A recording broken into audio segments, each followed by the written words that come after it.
فضل يزن على أحمد حلمي عشان يشتغل معاه في فيلم، وحاول يحضن منى زكي. قالت له انت هتصاحبني، وحلمي مسك فيه ودب معاه خناقة. وبعد سنين فضل شايل لهم الموقف ده. العلاقة الفنية بين النجمين أحمد حلمي ومحمد رمضان علاقة شائكة ومشحونة من سنين طويلة، وكتير من الناس ما تعرفش إن أسباب الخلاف بين النجمين كان تصرف صادم من محمد رمضان تجاه منى زكي. بدأ الخلاف من سنين في بداية نجومية محمد رمضان في فيلم احكي يا شهرزاد اللي كانت بطلته منى زكي. كان رمضان بيحاول يتقرب لمنى زكي، وكان كل يوم يقول لها أنا بحبك أوي يا أستاذة وبحب أستاذ حلمي، لحد ما أخد رقم أحمد حلمي وفضل يتصل ويتودد لحلمي ويزعجه باتصالاته عشان يشتغل معاه في فيلمه الجديد، ويطلب منه يتوسط له عند المخرج عشان يزود مشاهده في الفيلم. وزي ما انتوا عارفين رمضان ما بيتكسفش، ولما بيحط حاجة في دماغه بيفضل وراها. ولما حلمي جاب آخره قال له خلاص أنا وصيت عليك، ما تتصلش تاني بقى عشان مش فاضي.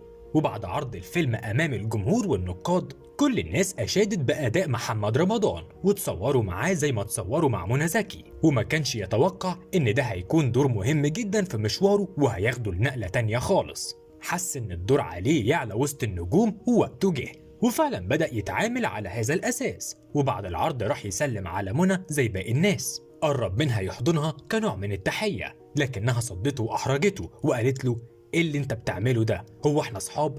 ليه العشم واخدك قوي كده يا محمد؟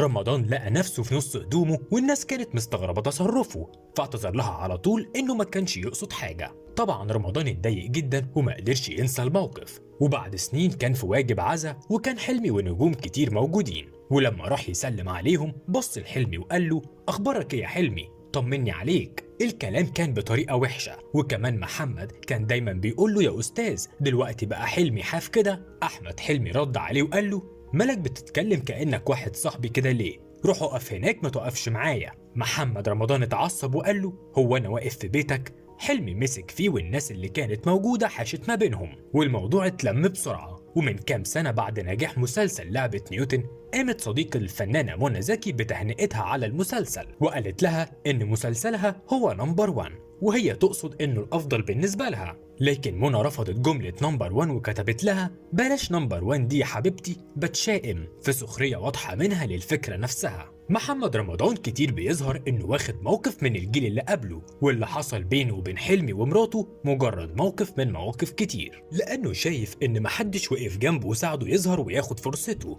ومش بس كده، رمضان قال في مرة كل النجوم اللي اشتغلت معاهم لو كانوا يعرفوا اني هبقى محمد رمضان ما كانش حد فيهم خلاني اظهر على الشاشة اصلا. وفعلا من اول ما ظهر رمضان في ساحة الفن وهو بينافس اكبر النجوم، وعشان كده كتير بيتمنوا له الفشل، وهو مش ناسي مين اللي وقف جنبه ومين اللي حدفه بالطوب.